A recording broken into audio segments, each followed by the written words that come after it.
Hello, I'm James, and welcome to another Jonesing for Film theatrical review.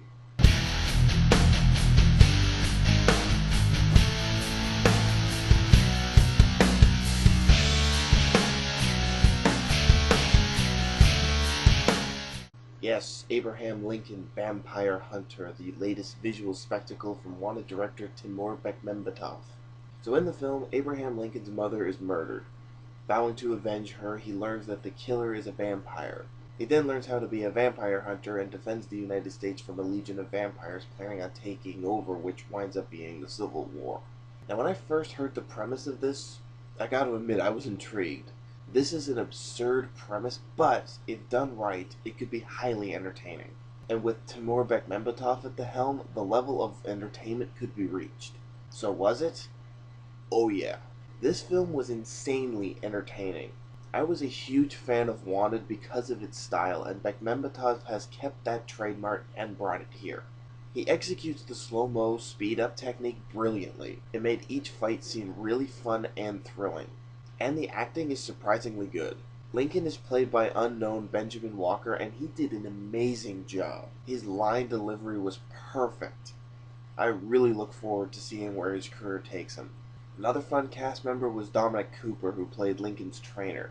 I've seen him in films before, and he is also a very entertaining actor. Then we have Rufus Sewell as the villain, and as far as villains go, casting could have been a bit better, but Sewell gave a decent performance. And the rest of the cast, including Anthony Mackie, Mary Elizabeth Winstead, and Jimmi Simpson, gave great performances as well. Another thing I found entertaining about this film was the way they combined real-life events in history with the myth of vampires. I always find it interesting in movies when that's done and it's done right. The next thing I enjoyed was the choreography.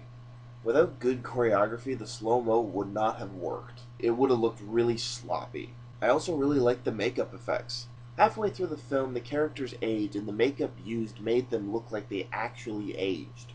And Walker didn't just resemble Lincoln, he looked exactly like Lincoln.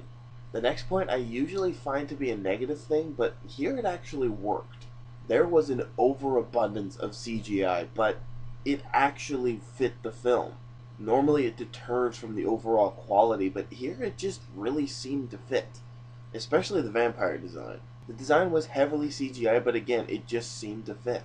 And it was really good CGI too. I'm not saying it was bad CGI, I'm just saying there was an overabundance of it, and typically in movies that kills the film.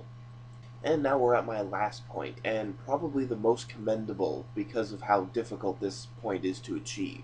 This film blended serious plot points with over-the-top absurd action. When a film with over-the-top blood and violence tries to be serious, about 8 out of 10 times the movie fails.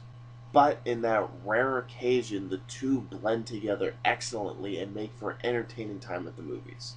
However, the film is not without fault. The transition between the second and third acts felt a bit slow to me.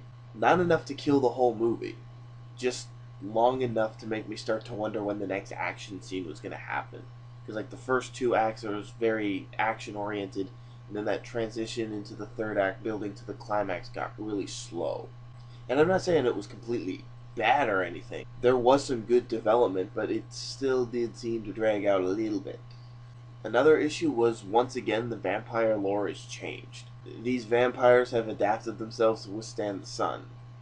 Luckily they don't sparkle, but I'm growing tired with the vampire lore being changed every other movie. Let's just leave vampires the way they are.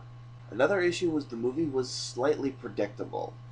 Not just plot-wise, but the scares too. I hate jump scares, and I really hate predictable jump scares. So overall, I give Abraham Lincoln Vampire Hunter, I think I'm going to go with a superb. The film was highly entertaining, and I definitely say that this is going to be a day one Blu-ray buy for me. If you're a fan of over-the-top action films, I recommend checking this one out. So that is my review of Abraham Lincoln Vampire Hunter. If you enjoyed it, don't forget to subscribe. Also, don't forget to visit me on Facebook and check out my blog. Thanks for watching, and I'll see you in my next review.